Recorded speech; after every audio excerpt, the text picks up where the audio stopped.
we're gonna.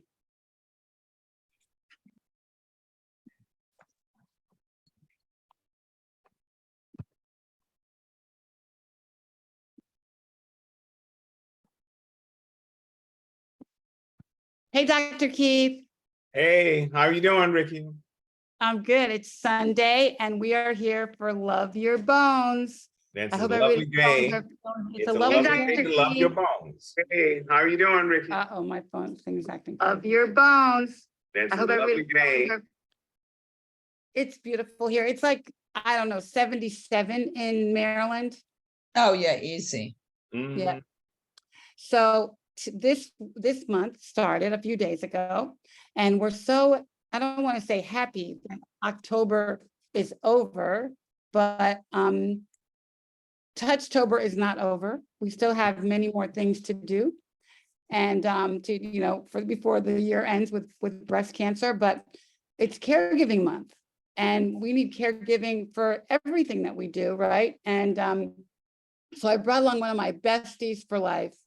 Her name is Jerry Flowers, and I'm going to let her introduce herself. But it's so great to be on with resties. Does anybody know anyone named Carolyn who's trying to enter our Zoom? We're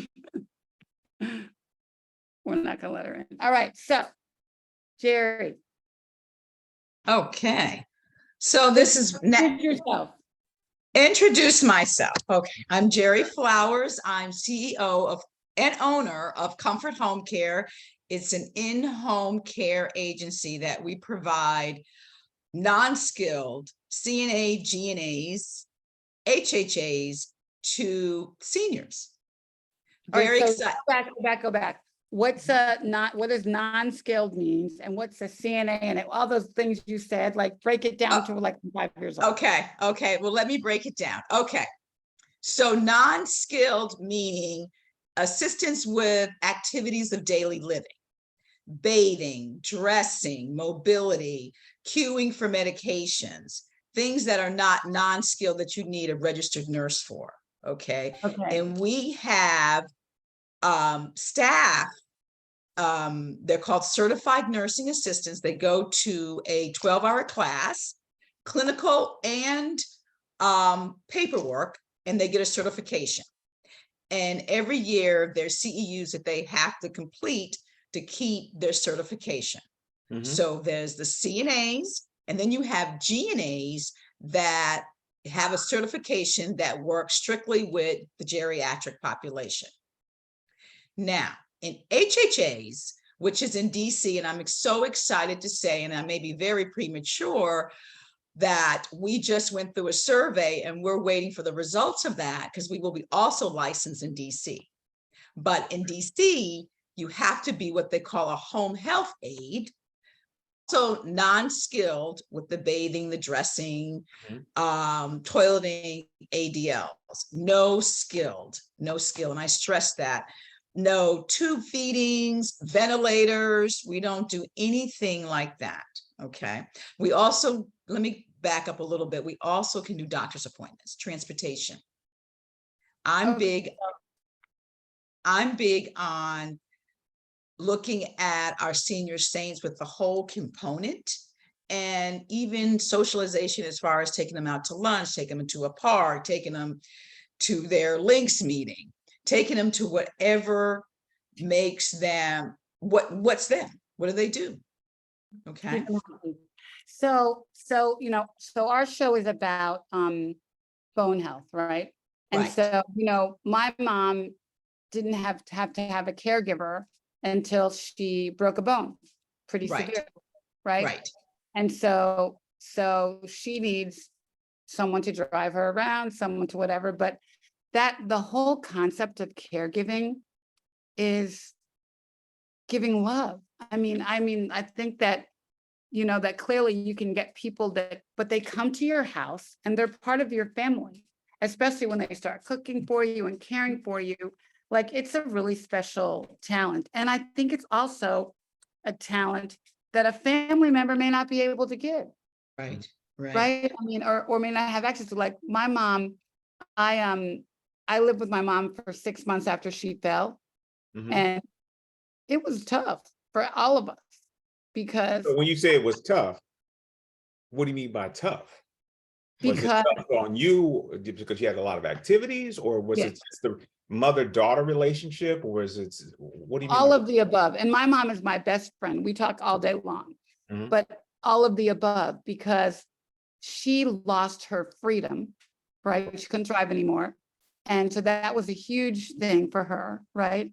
And I lost my freedom because I had to take care of her because she did not want to forego any of her activities. So she still wanted to get her hair done, go to the Lynx meeting, go to the Delta meeting. She's very politically active, go to all her political things. And she had a place to go every day. And so literally I would get up in the morning, do her whole day with her, and then cook dinner, get her ready for bed. And then I would go to work. And I'd have to work at night because I couldn't get anything I needed done because I was with her doing her stuff all day. Right, right, right, right. And she was so adamant that she not stop her life. That Mhm. it was so frustrating to even for her to consider not getting her hair and nails done. And I'd be like, Mommy, can we like just control, like maybe can we go out 3 days a week instead of every day? Mhm. And she was not having it. And so I had to basically live her life with her during the day and then live my life at night. And literally I'd be at 8 o'clock, I'd start working. Mhm. Well, let me, I just had a question because you're a good example. So we have two caregivers. One's the professional caregiver, and then the one is just the sibling who's the caregiver. And I suck at it. I suck at it. I had to Mhm. learn that the hard way. Right, right, right. Well, I think also not to, I think we need to go back a little bit, if you will. Right. And I think caregiving is physical and mental. Mhm. And I really feel that it's a mission. And I think it's something in your heart. Yes. I want to just briefly tell my story very, very quickly.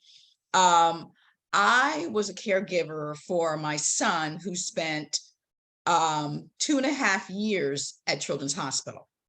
Okay, I was young, and he spent 2 years in the ICU and then a year on the floor, and then it was time for him to go somewhere, the doctor said. Where was that somewhere going to be? Me, I said, I want my son to come home with me. And they said, well, if he goes home with you, he's going to die. He'll die in a year. And I said, okay, then I'm bringing him home. I'm bringing him home. So, and I was not a medical person at the time. I was not a nurse.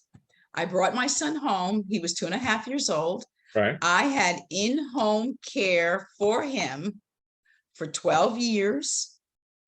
I went to nursing school, but I was a caregiver.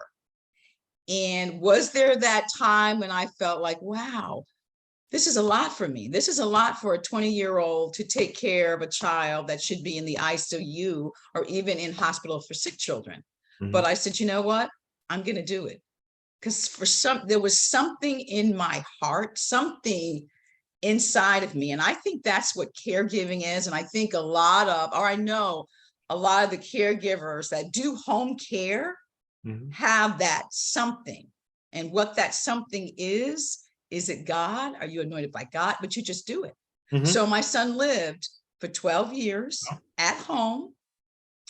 And he was 14 years old when he passed. And it was a very And serious illness, like he needed a lot of care. Yeah. Say what Yeah. what he had, Jer. he needed a lot of care. I mean, he was a premature at 1.5 pounds. Right. He had a trach. He was on oxygen. He had a G tube, and he could not ambulate. He was incontinent. He needed a lot of care. 24 hours of care. So 24 hours. So you went to school I became a nurse and Right. his caregiver. and his caregiver. Yes. And did you have any help? I had the nurses that were around the clock with Mhm. him, but then it had on the weekends, I didn't have the coverage, so I was his nurse on the weekends Oh. and went to school.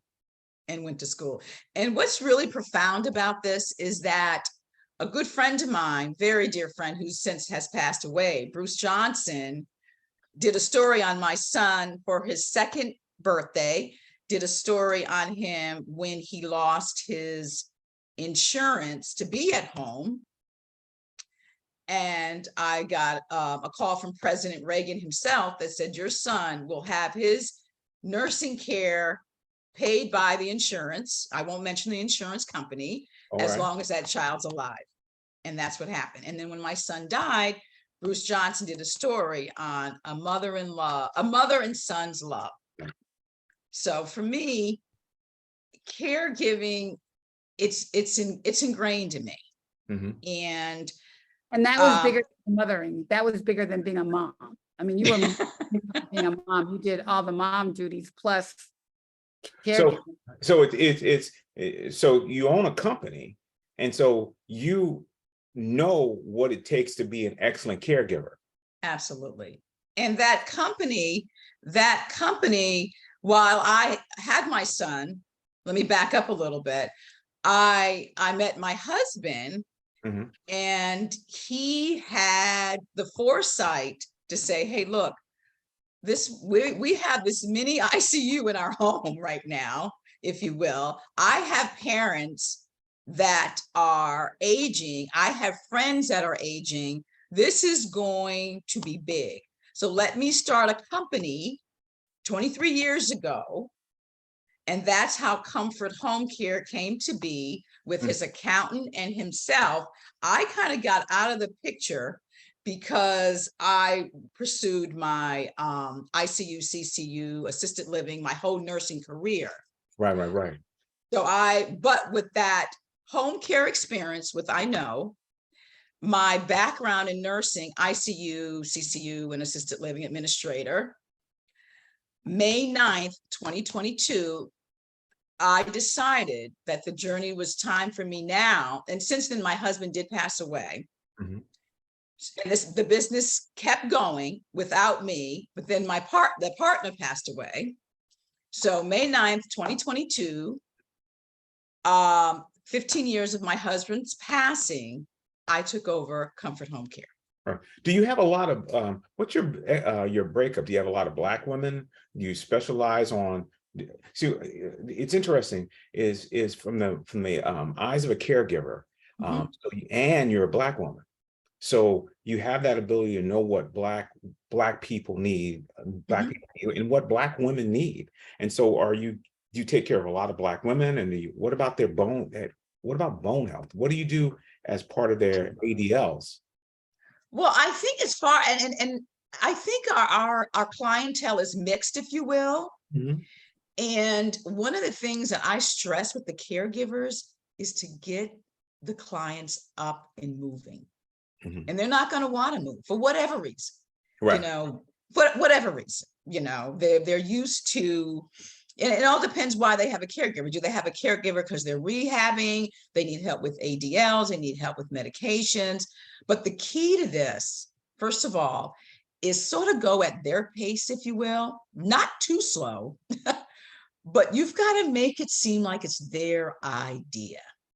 So let's get up, Mrs. Smith. What about if we just go and get the mail today? Okay.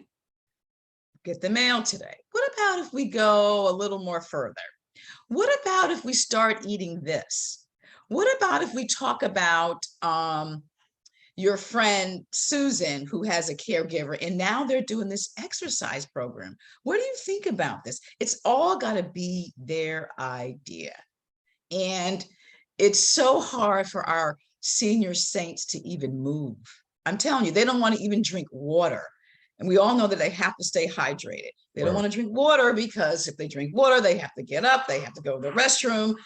And it's just too much. What we do every day, like blinking our eyes, it's so much for them. It's so much for them. You have a You hit on question? something really important, that you have to make them know it's their idea. Mhm. You know what I mean? I think that as soon as they feel like you're forcing your position or your ideas on them, then it doesn't work. It crashes. They shut down. They shut down because they don't want to give up. They don't want to give up their life and their perspective, right? Well, Even when not they have even, a broken bone, even when they don't have the capacity to physically do whatever they need to do. and you know what that's called, Ricky? It's called independence. I'm not going to give up. I'm not going to give in. And believe it or not, I like the feisty ones. Right, I like the right. ones who give me because that means they got something in them. They're not passive, if you will. I like that. That's a challenge for me. And I teach the caregivers that. Well, she's mean. She yells at me. Okay. So she's yelling at you. But you know what? She gets up and she's moving even faster. You can't. It's almost like I have this mentality, and maybe it's because of my son, maybe that I don't give up on anybody. I'm not giving up on you, and I'm coming back. And that's the model that I have with my caregivers. Not every caregiver, when we send them out to the home, is a fit. Mm-hmm. For Right. whatever reason. That doesn't mean they're a bad caregiver. That doesn't mean something's the matter with the client. This is just not a fit for them. So let's find someone where your fit is. And it's interesting because I always hear the caregivers say, I'm treating them like my mother. I'm treating them like my auntie. I'm treating them like this. Okay. So if auntie did not want to get up, and we know auntie is in pain, we know she's arthritic, what would you do for auntie? Well, I would try this. I would try that. So not only are we getting the caregivers to buy in, we're also getting the clients to buy in. Mm-hmm. Okay. So the question then is that I think you're a help to the family, to the children, because they can say, well, say, oh no, the caregiver said I need to walk these many steps a day, and then instead of the child or the relative having to force somebody to do anything, this is the template. These are the things that your caregiver and you worked out. Yes. For your help. Right. Yes. This is what we decided to do. Right. And right. it's all now we have to remember. Okay, I'm listening. Ricky, now Ricky, she's talking to you, Ricky. We gotta back off. Yeah, these conversations all the time. We gotta back off and let them because they're working it out. It may not look the way you want it, if you will, but it's working. And I think what is so profound to me is when I can give a family member peace of mind. I have a very dear aunt that says, you know what? If you have peace of mind in anything, you are a millionaire. You've mastered life. And so when that family member is able to leave their loved one and know that they're in good hands and know that they're getting their ADLs, they know that they're getting their socialization, they know that they're moved. God, mom never moved before. Now she's moving even better. Mom is using her walker. Where did that come from? I've been trying to tell her for 6 months to use her walker, and she's not using it. So it's such a wonderful, it's such a high for me when it connects, because when it connects, it's wonderful. And Ricky's right. It's like a family. That caregiver becomes a family, if you will. Yeah, and we had to kiss a few frogs before we found our jewel. And so we have an amazing caregiver for my mom, but she is our family. I mean, she also happens to be Jerry's sister, which also helps. Okay. But she's mean, but she's tough. She doesn't play. And she doesn't play. She basically set a standard for how things should be. And she doesn't take any prisoners. And she has a double job because she cares for both my mom and my stepdad. They're 89 and 91. And so she has like double duty here. And it's but she basically has changed how all of us look at caregiving and look at, what we expect and how she takes care of my parents, and it's a labor of love and she won't let anyone, she works every day, 7 days. She won't let anyone else come in this house. Ricky, does your caregiver, walk your mom around to do exercises? What's going on? My mom is a busy chick. Okay. She has not stopped. Nothing rains on her parade. They go out every day somewhere, usually to a shopping mall. or something. She goes to the hairdresser every week, the nail salon every week, and she does not stop. They go out every day somewhere. Michael's. Oh, so home- she's really working on that bone health then. They are, Well, and she's working on both, and she's on oxygen, but she doesn't stop it. But Millie really cares for her, and it's funny because I asked her if she had a DEXA scan. She had a really bad break. She Oh, yeah. basically Your mom. out of her socket. Yeah, Like yeah. it's been like 5 years now, but that's what really debilitated her. And but even my stepdad, he's fallen 3 times in the last 3 weeks, and he's 6'4". How much does grandpa weigh? I don't know. He's retired major two general. something, yeah. Yeah, and so she's a little tiny thing, but she can pick him up, and she can pick up my mom. She picks up that scooter. She Oh, picks yeah. up stuff. I mean, it takes a lot of strength, but I think most of all, it's just the caring. Mhm. The caring. And I like- told you that, Ricky. I told you, I said, and it's not because she's my sister. Right. There's something about a caregiver, and I can pick it up, and I pick it up really, really fast. And unfortunately, in healthcare, there's some people that are in it for the money, and Right. there's some people are doing it for the mission, for the Right. passion, the mission. I want to help. This is what I'm here to do. And I knew once Millie got in there with them, and I knew it was just going to be amazing. And you got to throw in there Ricky too. She loves to cook, and she's an amazing cook. Amazing. There's times I want to go over there and have some dinner. I mean, it's amazing. I can give her my mailing address and FedEx.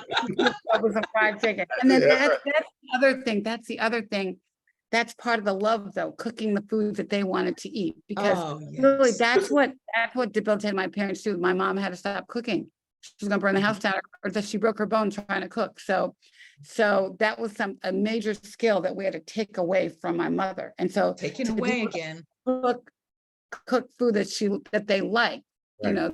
They were not eating the rubber chicken at the old folks' home. They wanted the fried chicken, the mashed potatoes and the meatloaf and the green beans and the peas, Fresh, mind So you. really, because I'm listening to you guys, and I see a clear separation between the general term caregiver and what true caregivers are.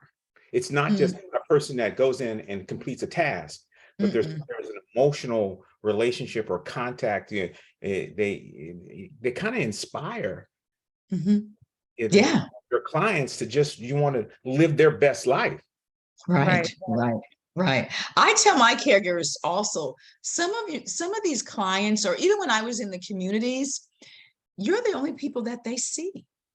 You're their only family. So whatever's going on at home, because we all have a stuff in our story, you need to come in there and you need to just make this seem like this is their last days, if you will. They look forward to you. They enjoy when they come in. And that's good and bad, because when Susan needs a day off and now it's Jane taking care of them, they're like, where's Susan? Who are you? But that's okay. And it happens. Okay, I'm just saying. Well, then it happens. It's almost like she becomes part of your family, because family doesn't need to be biological. It doesn't have to be biological. This is more of an emotional. It's very emotional. And you would be I was gonna say, you'd be surprised how many seniors don't have anybody in their lives. Yeah, they don't. I mean, Ricky's dynamics is amazing and wonderful, but a lot of people don't have that. So even when we send people in the home, and now I'm in a position when I'm interviewing, when I'm in the office and I see the caregivers, I make them known. Don't call out. Because if you call out, you will not have a job, because these seniors are depending on you. May it be for a bath, medication, whatever it is, you have to be there.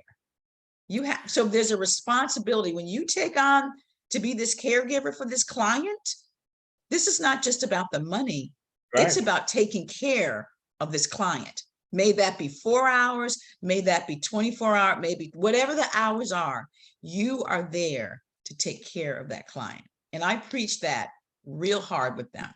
And, we see this also with not just geriatric people, with our breast cancer patients and friends. Mm, So many, breast cancer patients going through treatment alone. And, even right now, we have a couple metastatic breasties who really need a caregiver, but they're young. They're in their 40s.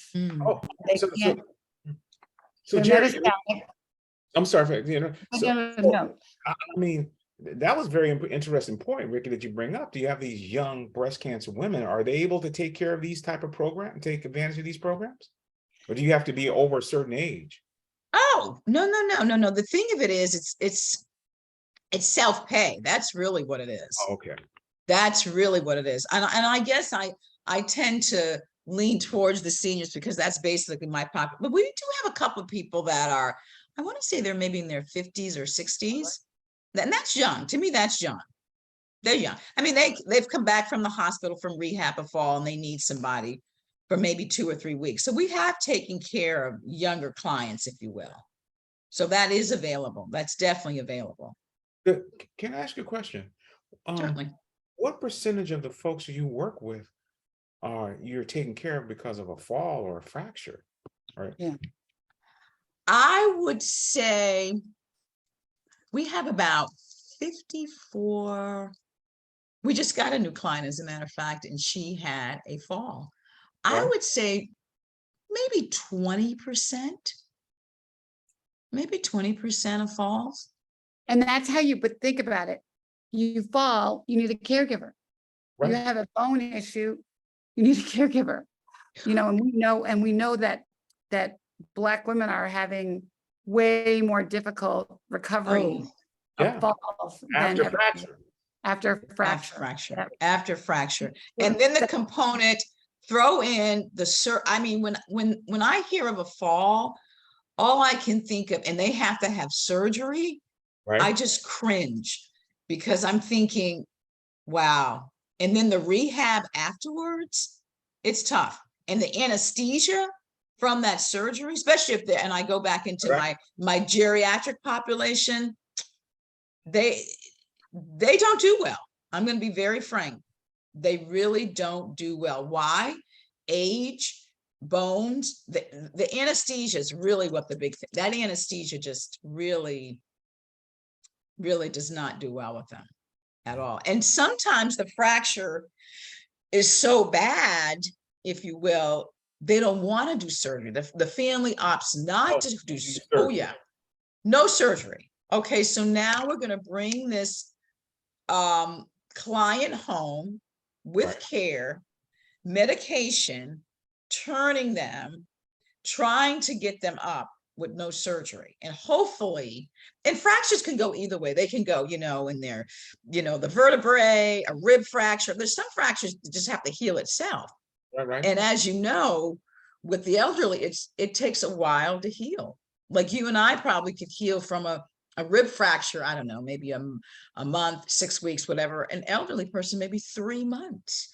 So now we're giving them medication, pain medication, that's going to confuse them. They're already confused because of the age process. And now we have to now we're working with feeding them and the whole constipation because of the pain medication, which they need. So it's such a vicious cycle. So let's prevent these falls. Let's go in, let's make sure that the environment where they're at is safe. Let's get rid of those rugs, Ricky. Oh, okay. But that's that point that you bring up is very important about, people may say, oh, well, you safeguard your house for your child, but you gotta safeguard your house for your seniors. Absolutely. Grab bars, lighting, just getting things out. If they need a walker, they need to, and it's a vanity thing. I know. I have a very dear friend she's young. She was in her 70s or something. And she had to have chemo and she needed a walker when she first got home. And she's like, well, Jerry, this walker's not going to go with my outfit. I said, your outfit? Well, Your outfit. I know, totally. My mother started using a cane. I had to buy them in every color to match the shoes. Oh, yeah. Wow, hey, but then your mom is always, she was styling. Oh, she Well, still is, yeah. and that's a very good point, because that goes into another segment that I talk about, and I'll be talking next week about with another group, is when is it time for home care? And that right there is, and we have an assessment tool that you can do, and it can tell you. But one of the key things is when that senior client stops caring about what they look like and just sits there and does nothing, that is a red flag. That is like, wait a minute, stop. What do you mean she doesn't want to get dressed? What do you mean she's not? You notice every time you go over there, she's in the same outfit. Mrs. Holmes in the same outfit? Oh no, that's a red flag. We're going to the doctor now. Right. So those are little things that the families can look for. Right. Appetite, So Yeah. I wanted to go back just a second, and you Sure. brought up something that was very important: preventive care. And Preventive. yeah, so I was wondering, you have an opportunity in that unique position where if they come to you ahead of time, you have the ability to make assessments on the patients that sometimes even the doctors don't. Right. Right. So I asked, so I know that you had that, you what is it? You had a GNA certification, right? Geriatric nursing assistant, but even better than that, what we have, before we provide any type of service, I have the registered nurse go in and do an assessment. Right. And when she goes in, or he goes in and does that assessment, they come back to the family, to the GNA, CNA, and say, this is what needs to be done. Right. This is, and she can do recommendation of how many hours, if you will. But she can say she's doing a home safety check right there. Oh no, those drugs got to go.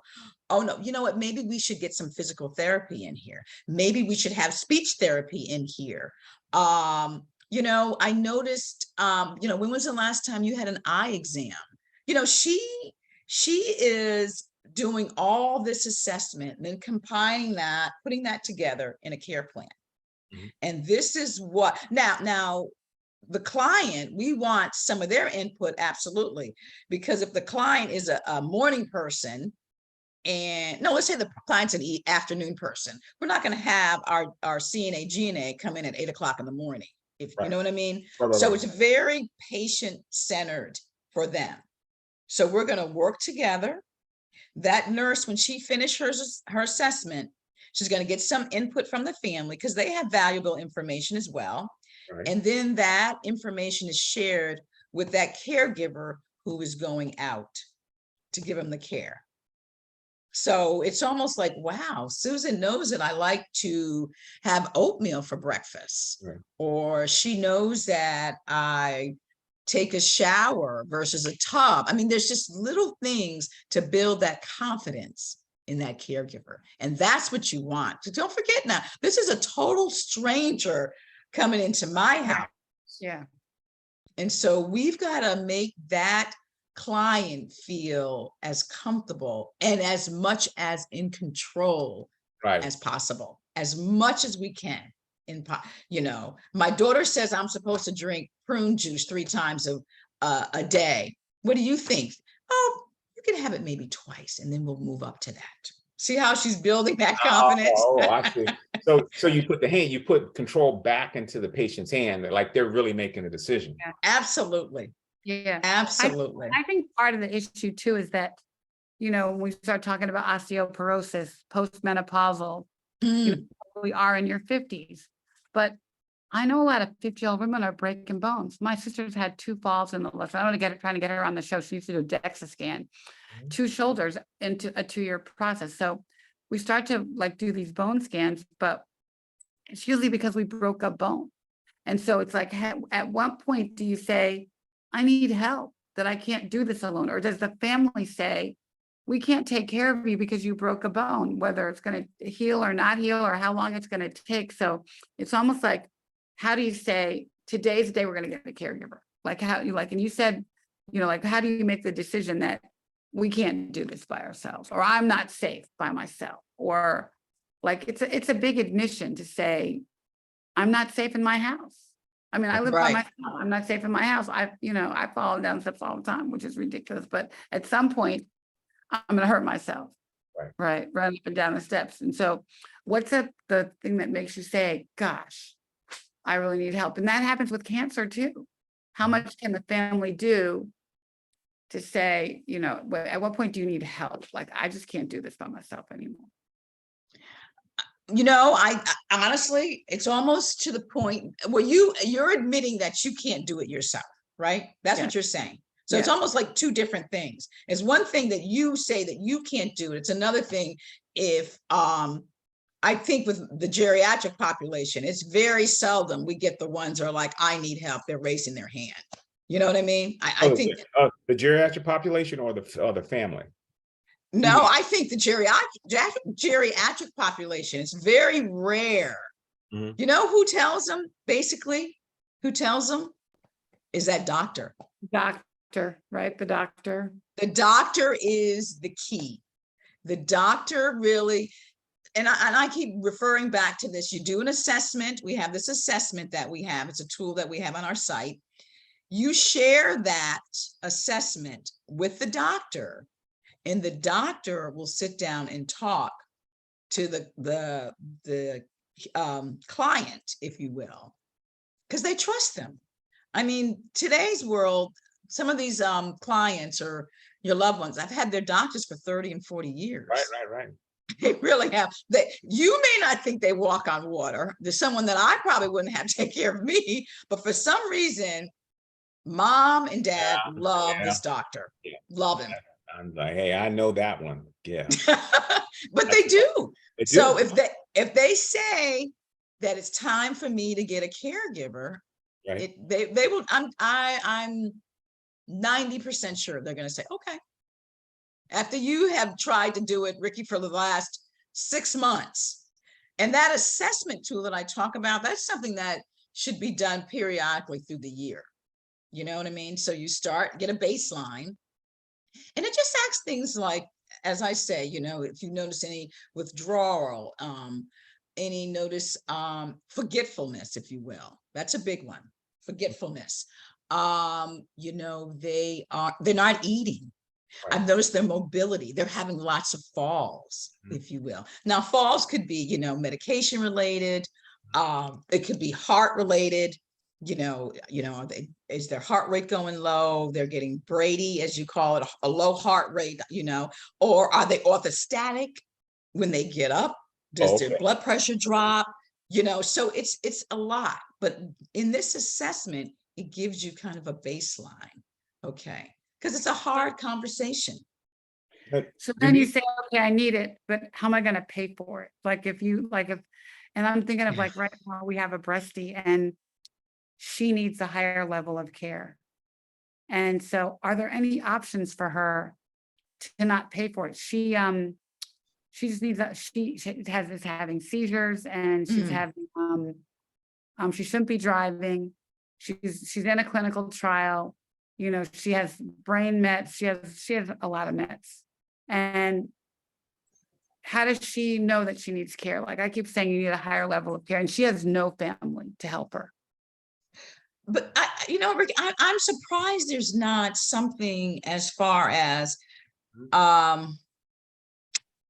organizations, if you will. I mean, different agencies. I know that it's tough for my agency because mine's all self-care or long-term care insurance, if you will. But I will say there is an organization that I'm with.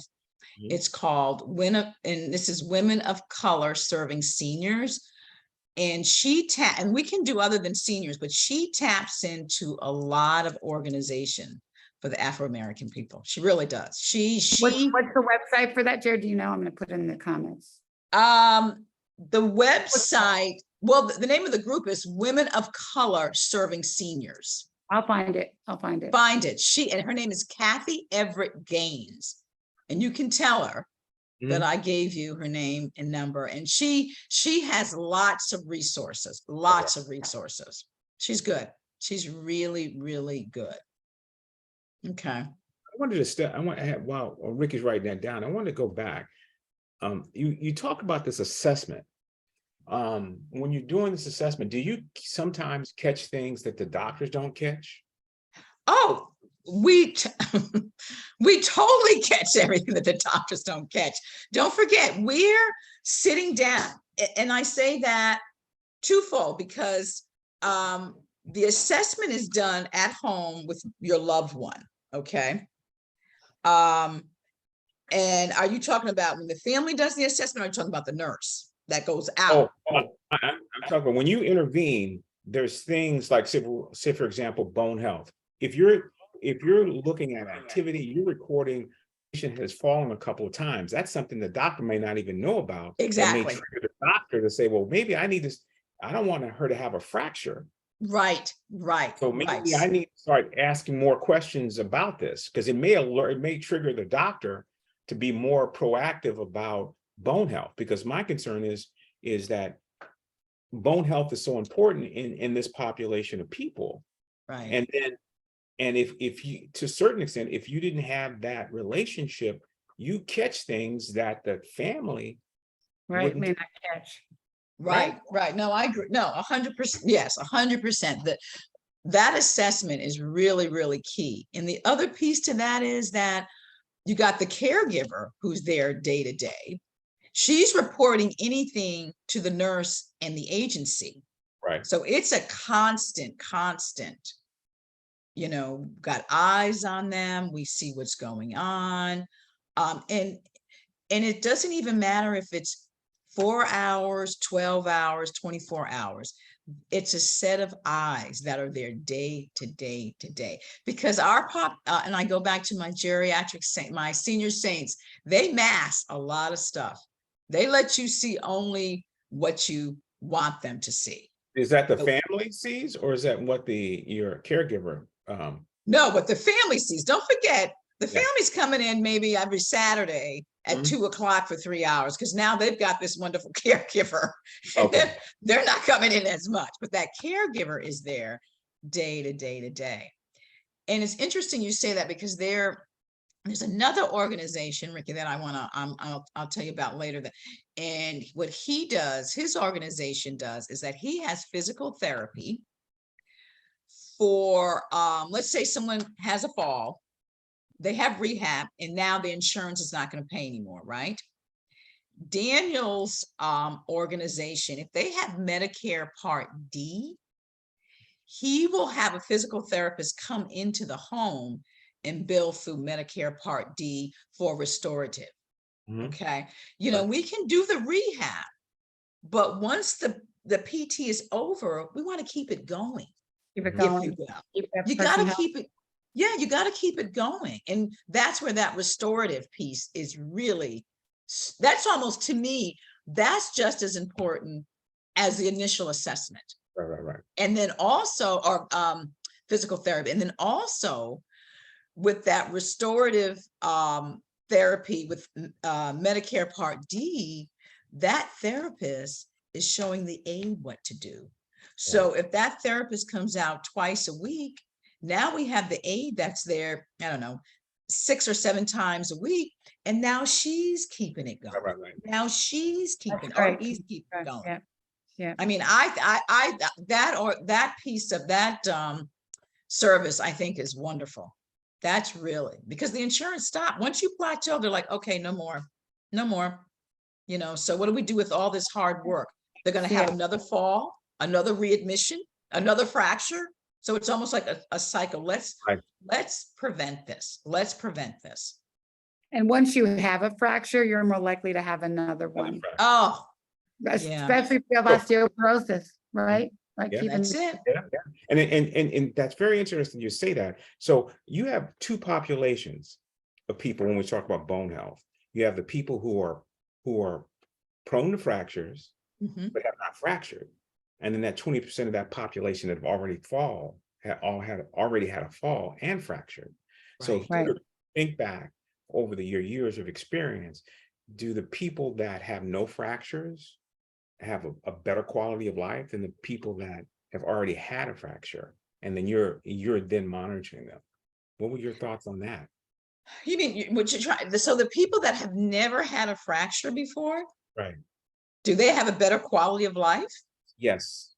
I mean, because that's, I bring that point up. Yeah. Mhm. It's Yeah. don't get a fracture. Right. Right. Well, but you know what? It's almost like, it's like with anything, it's almost like once you have it, things go down a little bit, and Okay. then they go down, and Right. then they go down, and then you go south. So the key is not to have a fracture, and let's do preventative stuff. Right. Let's eat.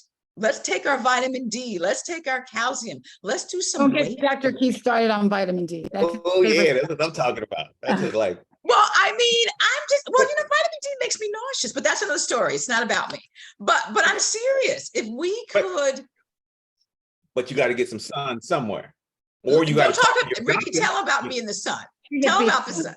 She's I'm a in the- sun bunny. I'm a she's sun a- bunny. Okay, all right. I'm I just am a going with you. sun bunny. So it's not, Well, then, as long as your doctor's telling you that your vitamin D levels are good. well, I will tell you, and I'll be very transparent.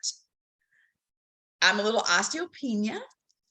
Okay, And but he you said, go ahead. Sorry. and he said, I really want to put you on something. And I said, let me be very honest with you, doctor, because I do a bone density. I'm due to have another one in December 1st. I said, let me try the vitamin D. Let me try the calcium. Let me start walking. Right. I'm a biker, but he said the biking's not it. It's the walking. Okay. Let me start walking. All right. Let me start eating my yogurt twice a day. Let me see this. And the other thing, you didn't throw any collard greens in there, did you? well, I do that too. Okay. But then he said, but then the other piece is you've got to, and I do my light weights, but the other piece that's really strong, and we haven't talked about this at all, is your family history. And my mother had osteoporosis, and I knew, yeah, 2 knee replacement, one went terrible, and it really took her out basically 2 years ago. So I know better. I know better. And I'll be honest, I'm not taking that vitamin D, doctor, like I should. It makes me nauseous. I don't know what that's about, but I am walking and I get my sun. Are you and I'm going to go. Are you taking on empty stomach? No, but you know what? I'm starting to take it at night now. Okay. So we'll see. But I do move. And Ricky will tell you this. I'm moving and grooving because you know what it is? And we didn't talk. It's that family history that'll get you every single time, every time. And you've got to watch that. And so it's interesting because every time you learn something, you have that ability to apply it to your caregivers, because really a lot of folks don't recognize the importance of your bones. And people think it's like, well, bones are just like cement. They're not alive, but bones are alive. They're alive. That's a good analogy. I like that. I'm going to say they are. They are. And you got to protect them, and you've got to do whatever it takes. You got to love your bones, if you will, right? Well, isn't that what we're talking about today? Yeah, right. We're talking about our show. That's our show. Say it out. And I say that respectfully, you know. Yeah, but it's true. No, But I think the Black population doesn't get that. Yeah. And I hate to say that. And because Okay, it's right just, here, that's why we're here, Jerry. We are on this network to talk to the Black people and say, what are we doing wrong? What are we doing different? What do you need to change about what we've you're got to, well, I know part of it. I know that whole milk thing bothers their stuff. I know that's kind of that whole. Well, Ricky, we know, now look at this. That's Right. very important that you bring Right. up. 75% of the Black population are lactose intolerant. Right. 75% are not Huge. And I'm one of them. Huge. So that means that, so where are you getting your calcium from? Cheese, yogurt. But if you're lactose intolerant, it tolerates, and I'll take my vitamin D, lots of it. You know, I mean, what about that? What about those people, those seniors that you are that you're taking care of now that didn't have your influence. A lot of them aren't taking it, are they? They're not. They're not. They're not. They're not. And I used to say to them all the time, let's go outside and get our vitamin D. Let's go out. Let's go out. But it takes a lot more than that, if you will. But I think you're hitting on something totally too about, you are a caregiver. You have osteopenia. Mhm. You have a history. So does Millie. So, I'm like, and I think Valerie's making a good point in the chat, our friend Valerie, that first of all, we're not talking to our families. Like, do you know if your mother had or your father had osteoporosis? Do you know that? Do you know your family history? So that's one Right. thing. But then Right. also, if you are caring for other people, Right. are you caring for yourself first? Yeah. What are you doing for yourself? Right. What are you doing for yourself, right? And so are you talking about, are you taking care of yourself as a caregiver? And whether you're a professional caregiver or not a professional caregiver, a family caregiver, Right. are you taking care of your bones to be able to Right. care for somebody? So I Right. think those Right. things, right? I don't know, right?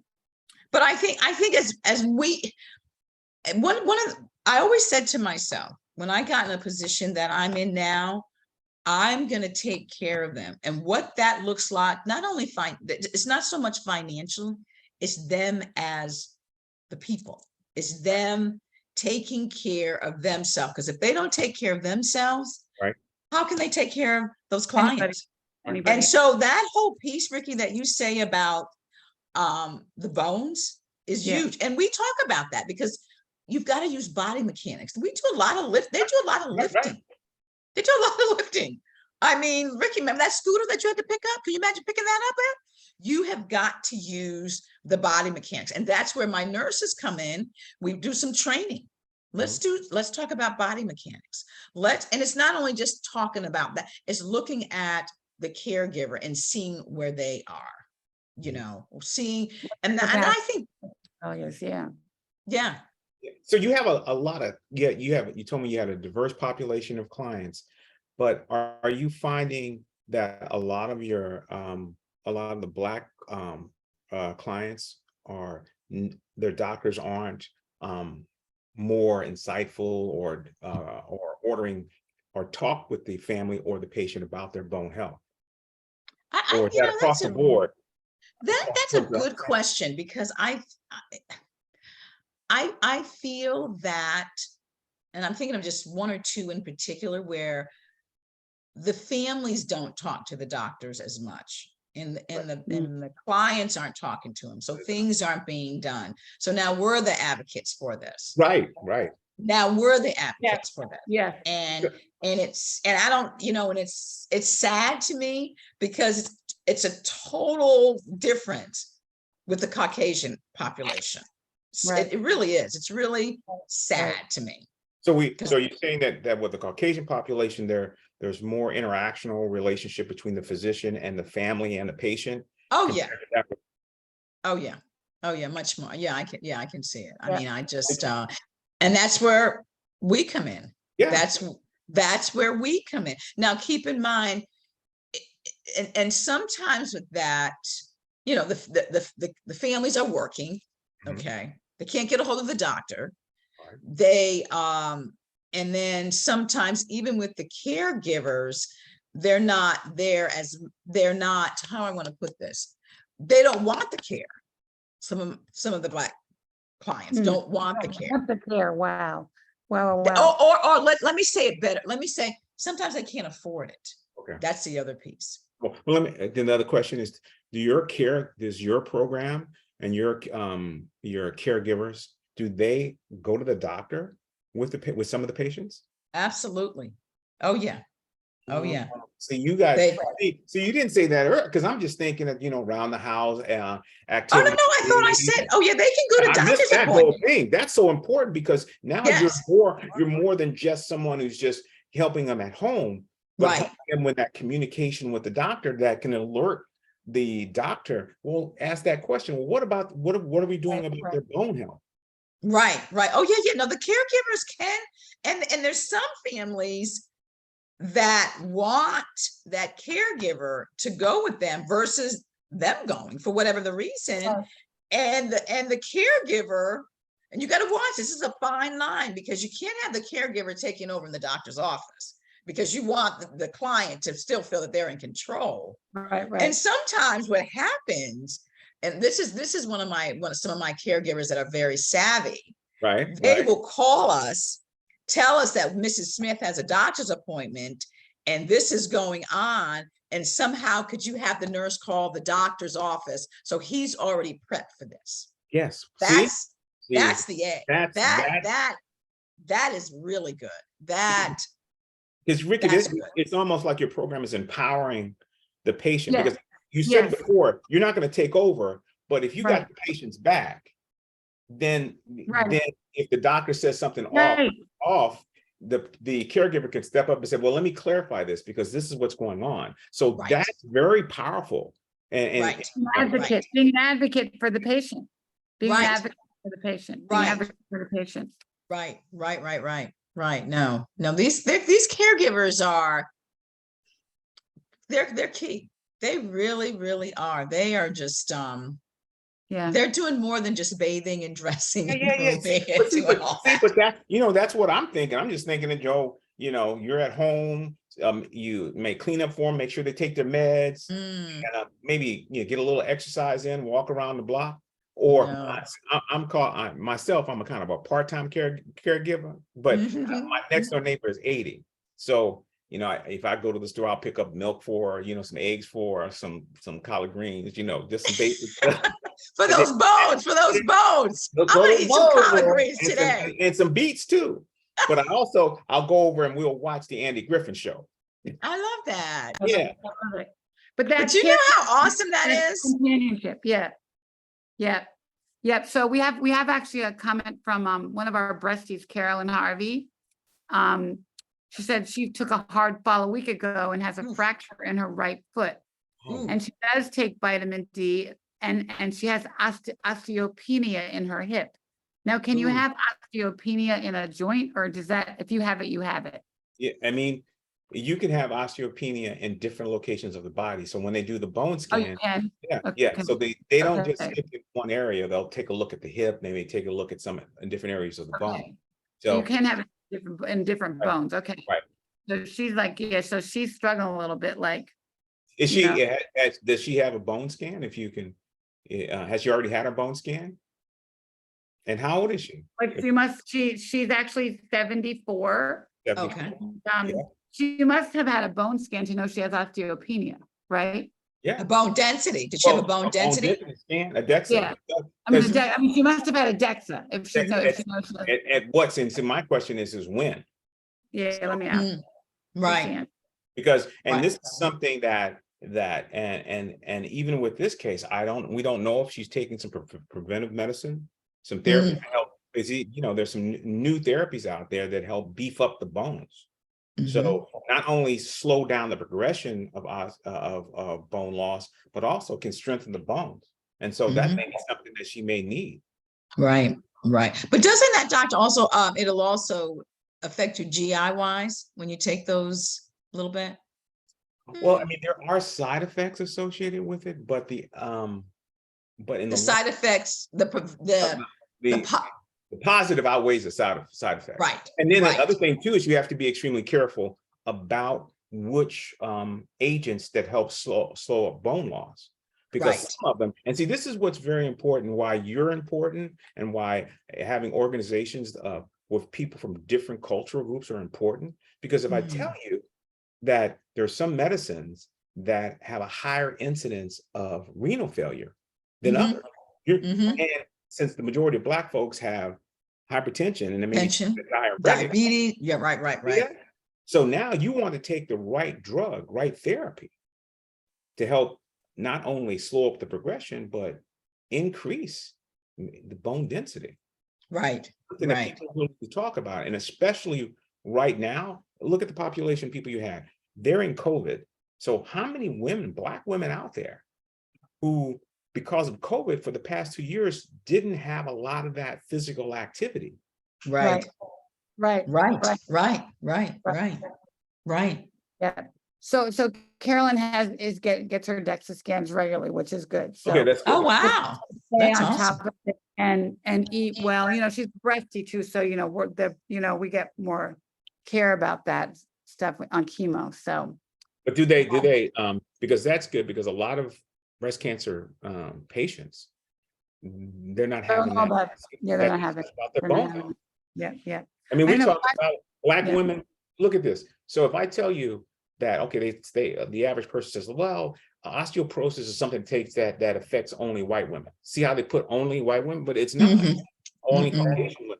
And says we have the Asian, we have Latinos, we have Mhm. Black women. Then you take Black women who have a higher incidence of lupus. Now we got a Right. disease in there. Right, that Right. affects Right. right.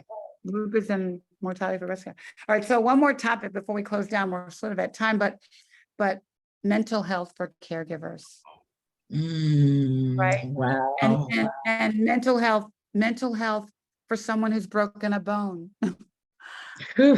A whole nother thing, right? How do you deal with that? And then one more thing, I read this fact on AARP's website that 30% of caregivers die before the person they're caring for. It's so true. It is a known, I don't know, I've seen it. The caregiver always passes away before the one because they're not taking care of themselves. They're just not, they're not eating right. They're stressed. They're not taking any breaks. They're just running ragged. I mean, it happens more than not. And I think the key to this is they've got to take care of themselves. So how do you tell them to take care of themselves when they're taking care of somebody else, if you will? But you see how important this point that you're bringing up is. It's a caregiver can be a caregiver taking care of your parent or the family, because the mother Right. and wife taking care of everybody. They're chief medical officers. Everybody, we are. Holistic. It's a holistic approach. And so and they don't have that. They will sacrifice their health for the people that they're taking care of. They do. They do. They do.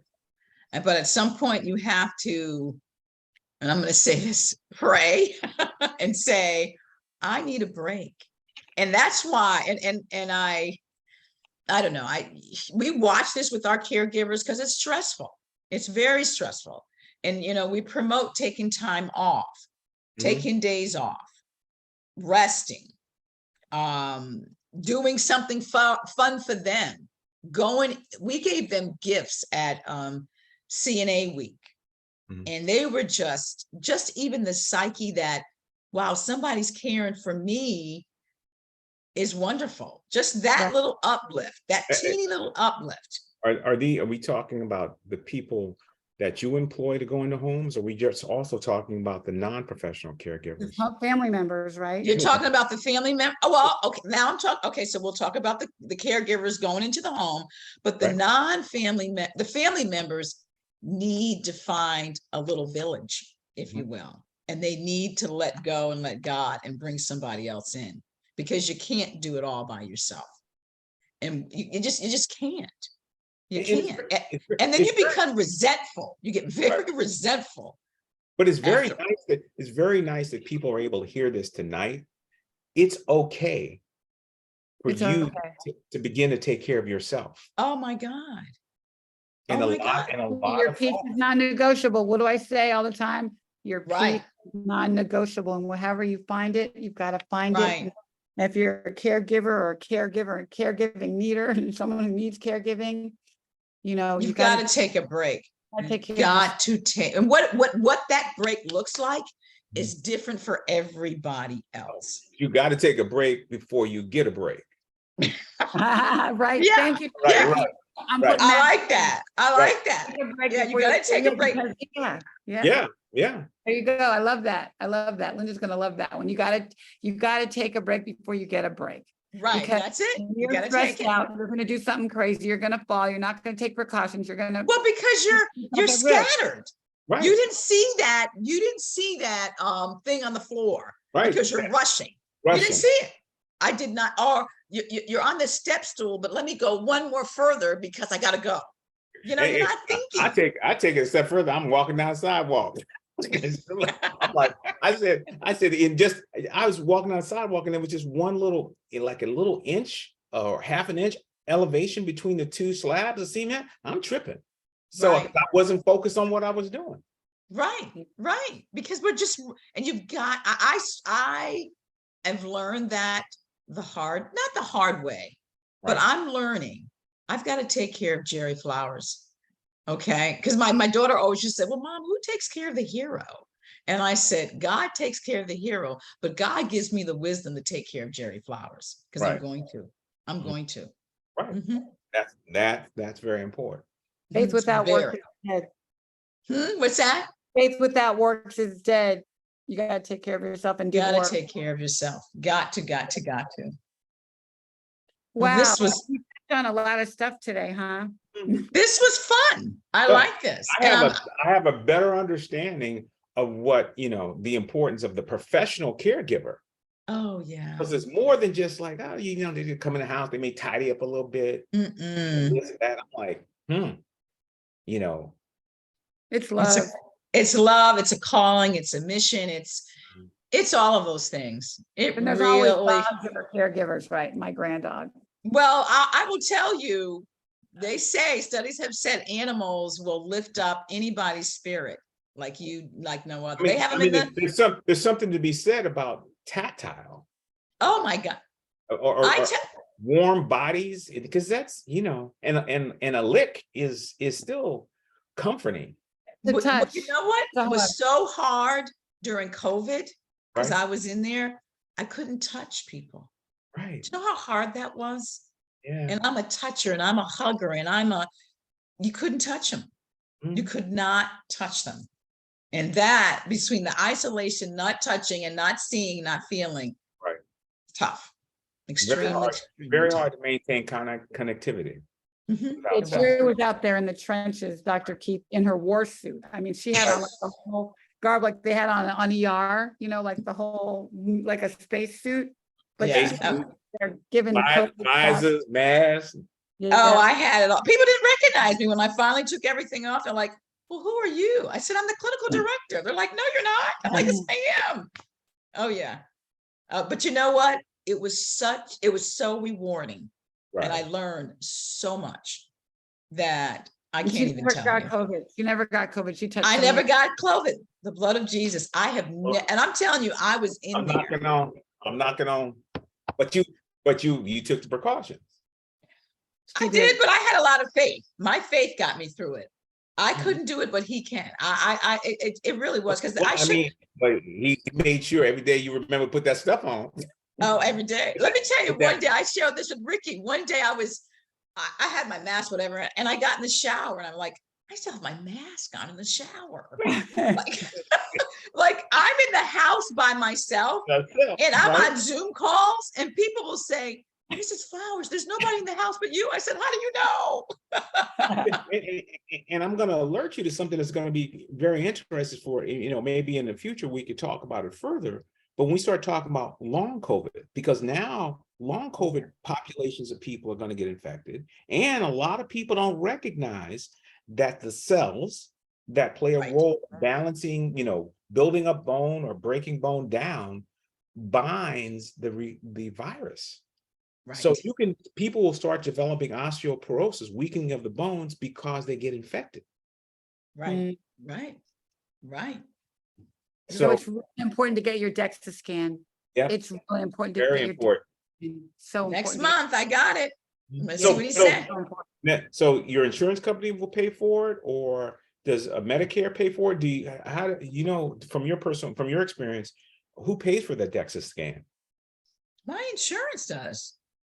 For women? What? Yeah, my insurance. Yeah. pays for mine. I My think insurance. if you're over 50, Keith, your insurance should pay for it. When Right. you're Yeah. Oh, yeah, postmenopausal. Mhm. But I mean, think about the people who don't Yeah, but have it. I'm asking, well, how did you guys get? You said I didn't know what it was. 50, I didn't know what it was. if you're not over 50, who pays? I Who didn't know pays what for it was. yours? Yeah, I didn't know what it was. I didn't know y'all what it missed it. Yeah, you hear what I just said? Y'all just Yeah. missed it. I said if That you're were over 50? I heard that. Okay. You I don't just know if I'm over 50. I said, no, I don't. I said, that's why I asked the question. I said, who paid for your Are you flirting with my Ricky, friend? Are you flirting with my friend on our No, I'm show? not. Ricky, I'm not, Ricky, don't I start. asked you. I asked Ricky.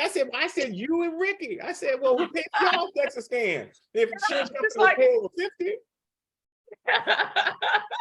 just like All right. I just want to know because because I didn't know. Let's I know, watch. I know Medicare will pay for it. I know, Let's but I watch a know- I Patriots didn't have game, a DEXA okay? scan. I didn't have a DEXA scan until I had cancer, and I was over 50. So that was not part of my physical routine Right, before I right. had cancer.